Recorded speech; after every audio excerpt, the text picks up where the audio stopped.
कभी कभी किसी की मौत से ज्यादा डरावनी चीज होती है उस मौत पर किसी को कुछ महसूस ना होना। यह कहानी है आस्तिक की मौत के बाद के पहले दिन की, जहां पर घर में मातम तो है लेकिन सन्नाटा सिर्फ एक इंसान के अंदर है और वो है उसकी पत्नी संध्या। कहानी की शुरुआत होती है आस्तिक नाम के एक लड़के की मौत से।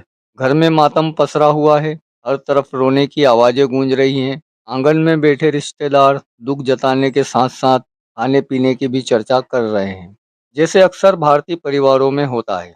एक तरफ कोई सिर मुंडवा रहा है तो दूसरी तरफ लोग वही बात कर रहे हैं कि अब आगे क्या होगा। सबके मन में एक ही सवाल है, अब संध्या का क्या होगा, जिसकी शादी को अभी सिर्फ 6 महीने ही हुए थे। लेकिन इस कहानी की सबसे अजीब बात यह है कि पूरी कहानी में आस्तिक की एक भी झलक दिखाई नहीं देती, बस उसका जिक्र होता रहता है। अब हमें संध्या दिखाई जाती है अपने कमरे में बिस्तर पर लेटी हुई। वह अपने पति की मौत पर फेसबुक पोस्ट के कमेंट पढ़ रही है। तभी दरवाजा खुलता है, उसके मम्मी पापा और सास अंदर आते हैं। माँ उसे देखते ही गले लगाकर फूट फूट कर रो पड़ती है। पिता भी खुद को संभाल नहीं पाते, लेकिन संध्या बिल्कुल शांत है। वो अपनी माँ को खुद से अलग करती है और सामान्य आवाज में कहती है, मम्मी जी, मैं चाय नहीं पीऊंगी, मेरे लिए एक पेप्सी मंगवा लीजिए। ये सुनकर तीनों हैरान रह जाते हैं। जिस लड़की ने बचपन में अपनी बिल्ली की मौत पर 3 दिन तक खाना नहीं खाया था, आज अपने पति की मौत पर उसकी आंखों में एक आंसू तक नहीं है।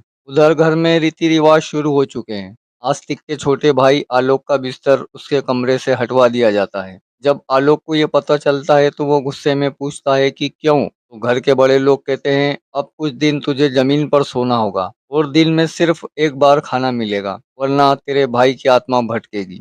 माँ रो रही होती है और ऊपर सीढ़ियों पर खड़ी संध्या ये सब चुपचाप देख रही होती है। गुस्से में आलोक अपने दोस्त के साथ कमरे में आ जाता है। भाई ने जिंदगी में हमारे लिए क्या ही क्या था और अब मरने के बाद भी चैन नहीं लेने दे रहा है। उनकी बातों से पता चलता है कि संध्या आलोक को इंग्लिश पढ़ाती थी और उसका दोस्त भी संध्या पर गलत नजर रखता है। अगले दिन घर में एक लड़की आती है, नाजिया, संध्या की सबसे अच्छी दोस्त। वो दुख जताती है लेकिन संध्या के अजीब व्यवहार को देखकर पूछती है, तू ऐसे क्यों बिहेव कर रही है। संध्या धीरे से कहती है, मुझे रोना ही नहीं आ रहा है, समझ नहीं आ रहा कि मेरे साथ क्या हो रहा है। उसी दौरान आस्तिक के पिता कुछ जरूरी डॉक्यूमेंट ढूंढने के लिए कहते हैं। संध्या अलमारी खोलती है और उसे एक फोटो मिलती है, एक लड़की की फोटो। वो फोटो उसके दिमाग में बैठ जाती है। उसे शक होता है, क्या ये आस्तिक की गर्लफ्रेंड थी।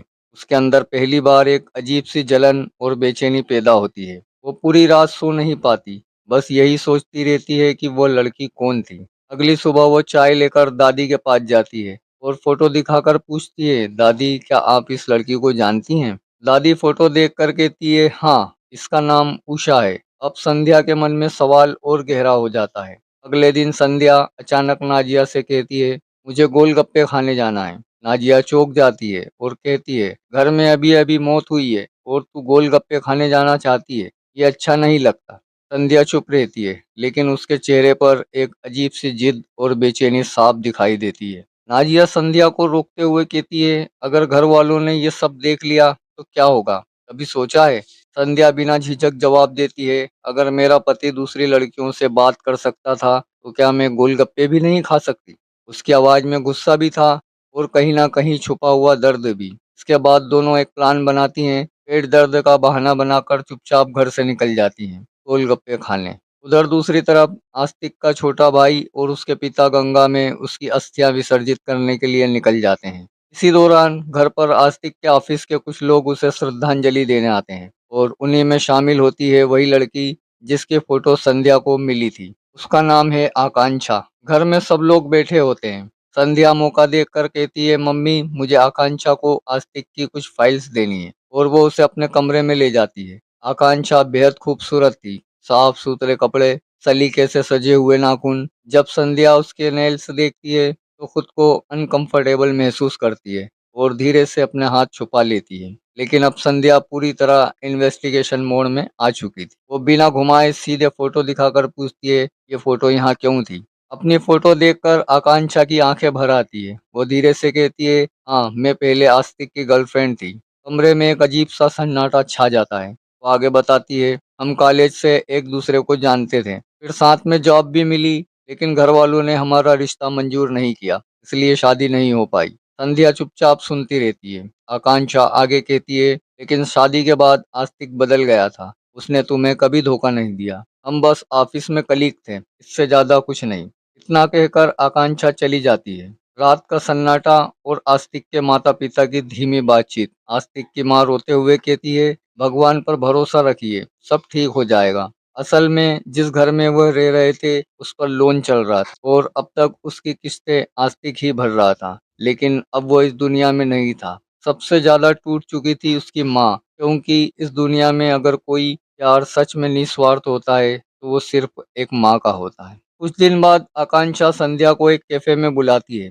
धीरे धीरे दोनों के बीच बातचीत बढ़ती है और फिर एक अजीब सी दोस्ती बनने लगती है। आकांक्षा आस्तिक के साथ बिताए अपने पुराने पल शेयर करती है, उसकी आदतें, उसका रोमांटिक नेचर, उसकी छोटी छोटी बातें। और इन्हीं बातों से संध्या पहली बार अपने पति को सच में जानने लगी। उसे एहसास होता है, शादी के बाद दोनों को कभी वक्त ही नहीं मिला एक दूसरे को समझने का, यादें बनाने का।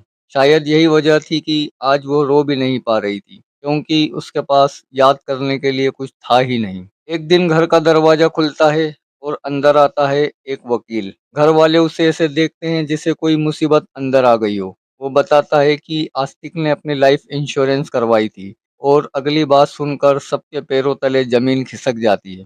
इस पॉलिसी की राशि करीब 50 लाख रुपए है और इसकी नॉमिनी है संध्या।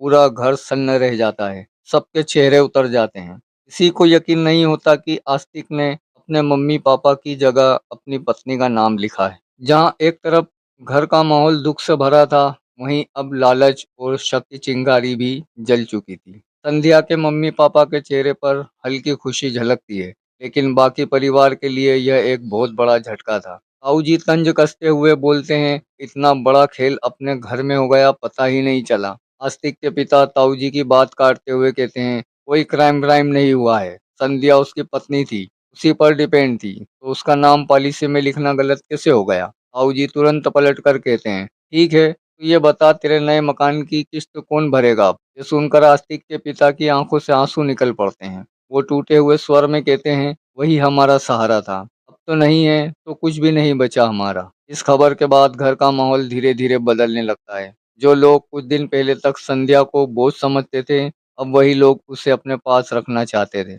बस उसकी सास को छोड़कर बाकी सबकी राय एक ही थी, संध्या को मायके भेज दो। उसकी पूरी जिंदगी पड़ी है, दूसरी शादी कर लेगी। सास धीमी आवाज में कहती है, अगर वो चाहे तो यहीं रह सकती है। संध्या चुप रहती है, लेकिन उसके अंदर बहुत कुछ चल रहा था।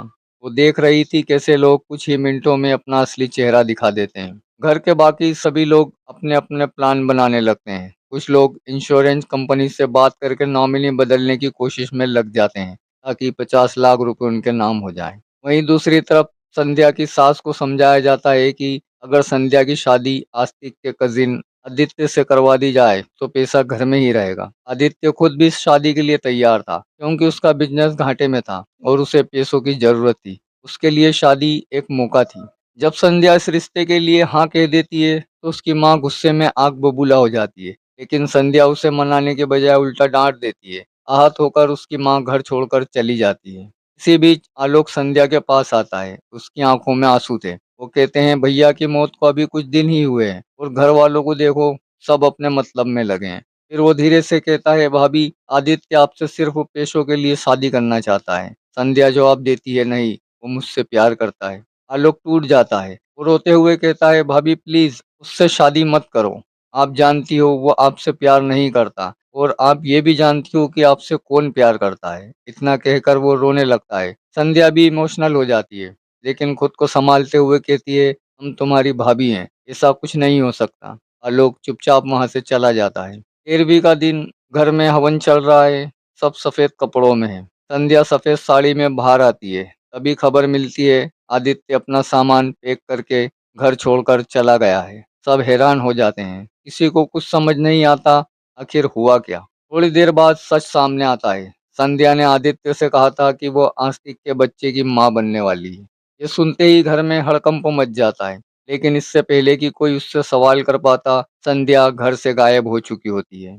सास जब उसके कमरे में जाती है तो तकिए के नीचे एक खत मिलता है। उस खत में लिखा होता है, मैं इस घर से भाग नहीं रही, मैं अपनी पहचान ढूंढने निकली हूँ। यहाँ हर कोई मुझे किसी रिश्ते से जानता है, बहू, पत्नी, विधवा।